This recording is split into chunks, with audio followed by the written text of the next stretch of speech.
स्वागत है मेरे शेरों का। मैंने शेर इसलिए कहा क्योंकि पार्ट 5 तक इस सीरीज को जारी रखना आम लोग नहीं कर पाते। तो अब कहानी की शुरुआत करते हैं, पर उससे पहले हम देखते हैं कि पार्ट 4 में विक्रम और करण के साथ आखिर क्या हुआ। रात का सन्नाटा, कुएं की खामोशी में कार्डियक धड़कनों की गूंज। अर्जुन का रहस्य अभी भी अधूरा था और कुएं की गहराई में कोई अनजान शक्ति जाग रही थी। कुआं और करण कुएं के पास खड़ा था, डर और जिज्ञासा के बीच फंसा। पिछले घटनाओं की यादें उसके मन में चुभ रही थीं। कुएं की परछाइयां जैसे उसे घूर रही थीं और हर पल खतरे का एहसास बढ़ता गया। तभी एक रहस्यमयी नया लड़का सामने आया। उसकी उपस्थिति से माहौल बदल गया। कुछ अजीब, डरावना और भविष्य के खतरों का संकेत। कहानी में तनाव बढ़ा। अंधेरे में आवाजें, परछाइयों की हरकतें। करण का डर चरम पर था और पाठक को यह नहीं पता कि अगला मोड़ क्या लाएगा। डर के मारे करण ने कुएं से भागने की कोशिश की, लेकिन जैसे कोई अदृश्य शक्ति उसे रोक रही थी। उसका पीछा करते हुए वह विक्रम के पास पहुंचा। विक्रम और करण का सामना हुआ। विक्रम ने करण को चेताया कि जो भी कुएं में है वह सिर्फ अर्जुन की आत्मा नहीं, यह कुछ और भी खतरनाक है। यह दृश्य डर और सस्पेंस दोनों से भरा था। कहानी के अंत में पुराने रहस्य धीरे धीरे उजागर हुए, लेकिन कई प्रश्न अभी भी अनसुलझे रहे। नया लड़का और कुएं का रहस्य भविष्य के खतरों की झलक दे गया। तो ये था पार्ट 4 का रिकैप। अब हम चलते हैं कहानी के पार्ट 5 की तरफ, जहां होगा एक जबरदस्त और हसीन अंत। ध्यान रखना, जब यह कहानी खत्म होगी तब एक नया राज खुलने वाला है और उसे मिस करने की गलती मत करना। चलिए बढ़ते हैं पार्ट 5 की तरफ। डायरी खुली। मैंने उसे कुएं में धकेला, लेकिन अब कुएं से कुछ लौट आया है। कुछ जो मेरा इंतजार कर रहा है, जो मेरे सपनों में घुस आता है और मेरी आत्मा को नोचता है। मैंने उसे कुएं में धकेला, लेकिन अब कुएं से कुछ लौट आया है। कुछ जो मेरा इंतजार कर रहा है, जो मेरे सपनों में घुस आता है और मेरी आत्मा को नोचता है। अगला पन्ना। मैंने अर्जुन को देखा।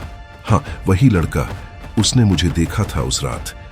अब वो भी जाएगा उस कुएं के पास और कभी लौटेगा नहीं। करण और विक्रम के पैरों तले जमीन खिसक गई। तो अर्जुन को धक्का ध्रुव ने नहीं, किसी और ने दिया था। लेकिन कौन? तभी कांच के पीछे से एक चीख आई, किसी आत्मा की गूंज। उल्टी आवाजों में लाइट झपकने लगी। अचानक अलमारी का शीशा खुद से फूट गया।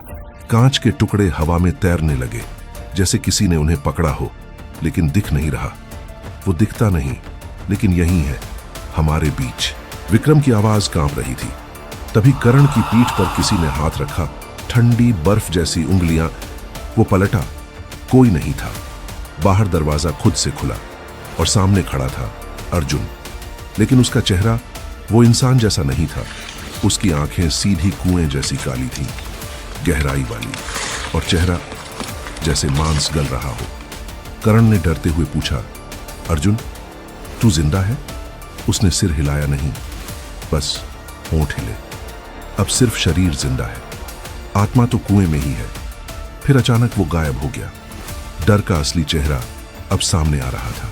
अब तक जो शापित आत्मा सिर्फ एक थी, अब वो कई आत्माओं में बदल चुकी थी, और हर आत्मा एक और आत्मा को बनाने लगी थी, जैसे कोई महामारी।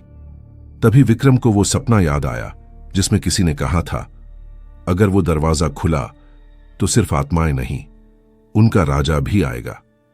और अब 70 साल बाद जो दरवाजा खुला था वो सिर्फ डर नहीं, तबाही का रास्ता था। अर्जुन की आत्मा अब सिर्फ कुएं में नहीं थी, वो अब हर उस जगह पर पहुंच रही थी जहां कभी किसी ने धक्का दिया था या कोई रहस्य दबा दिया गया था। रात के 2:13 पर विक्रम की नींद अचानक खुल गई। कमरे की दीवारें कांप रही थीं। खिड़की के बाहर से कुएं से आती हुई फुसफुसाहटें सुनाई दे रही थीं। अगला तू है, अगला तू है। विक्रम ने जैसे तैसे करण को उठाया। करण, अर्जुन वापस आया था, लेकिन उसका चेहरा, पता नहीं वो अर्जुन था या कुछ और। तभी करण बोला, तेरे घर के सामने वाला दरवाजा देखा? कौन सा? वही जो हमेशा बंद रहता था, आज वो खुला है। वो दरवाजा 70 साल से बंद था, जिसके पीछे कहा जाता था, एक बार जो अंदर गया वो कभी बाहर नहीं आया। करण और विक्रम उस दरवाजे की तरफ बढ़े। बिल्कुल सन्नाटा। दरवाजा खुद से हिला और धीरे धीरे खुला। भीतर से सिर्फ अंधेरा और किसी की सांसों की आवाज। अंदर जाते ही चारों ओर शीशे लगे थे। हर शीशे में विक्रम को अपना अक्स नहीं बल्कि अर्जुन दिख रहा था। कभी ध्रुव, कभी तुलसी, और फिर खून से सना खुद विक्रम। करण चीख उठा, ये शीशे नहीं हैं, ये आत्माओं के दरवाजे हैं।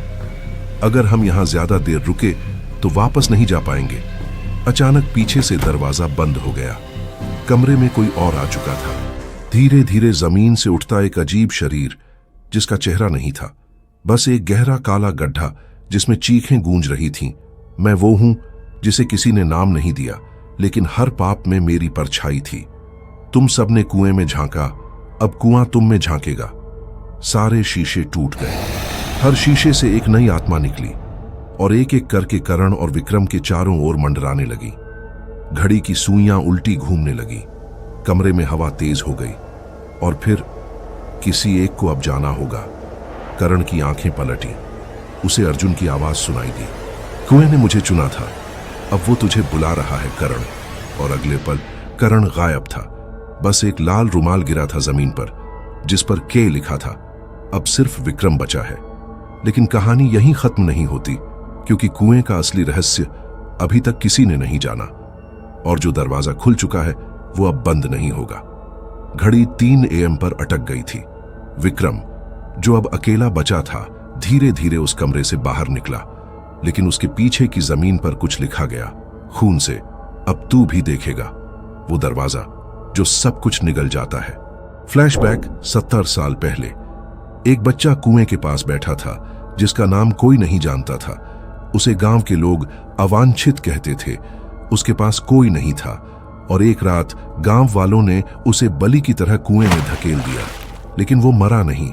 उसने कसम खाई, जो उसे भूला वो उसे कभी भूल नहीं पाएगा। वापस वर्तमान में विक्रम को पुराने कमरे में एक पुराना रजिस्टर मिला जिसमें नाम थे अर्जुन, तुलसी, ध्रुव, करण, और विक्रम का नाम अब खुद ब खुद रजिस्टर में उभर रहा था। अचानक बिजली चली गई। कमरे में बस एक लालटेन जल रही थी। दीवार पर परछाइयां नाच रही थी। तभी एक खतरनाक आवाज गूंजी, तेरा डर अब तुझे अंदर ले जाएगा। विक्रम ने पलटकर देखा। करण वापस आ गया था, लेकिन उसका शरीर आधा जला हुआ था। चेहरा झुलसा हुआ, आंखों में सिर्फ नफरत और कुएं की प्यास। मैं वहां गया था विक्रम, जहां आत्माएं अपने गुनाह याद करती हैं, और अब मैं तुझे लेकर वापस जा रहा हूं। तभी विक्रम भागा। नीचे तहखाने में गया जहां एक लोहे का ताबूत पड़ा था जिस पर लिखा था, इसे कभी मत खोलना। पर डर और जिज्ञासा ने मजबूर किया। विक्रम ने वो ताबूत खोल दिया। ताबूत के अंदर क्या था कोई नहीं जानता, क्योंकि अगले ही पल पूरे गांव की बत्तियां गुल हो गईं। और जब सुबह हुई, विक्रम गायब था। दरवाजा फिर से बंद हो गया था और ताबूत अब खाली नहीं था। उसमें एक नई लाश थी। चेहरा ढंका हुआ और सीने पर लिखा था, वो लौटेगा। अब क्या ये सब खत्म हो गया? नहीं, क्योंकि उसी रात एक नया लड़का गांव में दाखिल हुआ जिसने अपने बैग में वही रजिस्टर रखा था और मुस्कुराकर बोला, अब अगला नाम तुम्हारा है। रात का अंधेरा फिर से गहराने लगा। दूर से वही कुआं दिख रहा था, लेकिन अब उसके ऊपर ताला नहीं था। पानी में लाल रोशनी झिलमिला रही थी। गांव में बच्चों की हंसी की आवाज आई, लेकिन वहां कोई बच्चा नहीं था। अचानक हवा में किसी ने फुसफुसाया, कहानी खत्म हुई?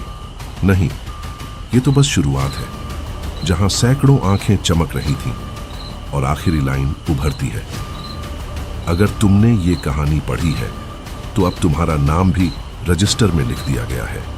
हाँ, तो अब कहानी खत्म हुई है, पर एक शर्त है आप लोगों से। अरे नहीं, मेरे शेरों से। अगर कमेंट में नहीं बताया कि अगला पार्ट चाहिए तो ये कहानी यहीं रुक जाएगी। तो याद रखना, कमेंट में जरूर बताना कि अगला पार्ट चाहिए या नहीं, क्योंकि अभी तो खेल शुरू हुआ है। अभी तो ये जानना बाकी है, अर्जुन को धक्का किसने दिया और कुएं में पहले से कौन था, और वो अब नया लड़का आया है, वो कौन है, और करण और विक्रम भी अब कुएं में समा गए हैं। और हाँ, ये सिर्फ इस कहानी का एक पार्ट नहीं था, एक पूरा अध्याय था। और अगला अध्याय जानना है तो कमेंट में बताना मत भूलना। लेकिन वैसे अब मैं आपको अलविदा कहता हूं। ये अलविदा सिर्फ इस पार्ट के लिए है। अगली बार फिर से हम डर और रहस्य के साथ मिलेंगे। और हाँ, सब्सक्राइब कर लो शेरों, वरना अगली बार जब डर आएगा तुम्हें अकेले झेलना पड़ेगा। तो मिलते हैं अगले पार्ट में अगर आप चाहो तो।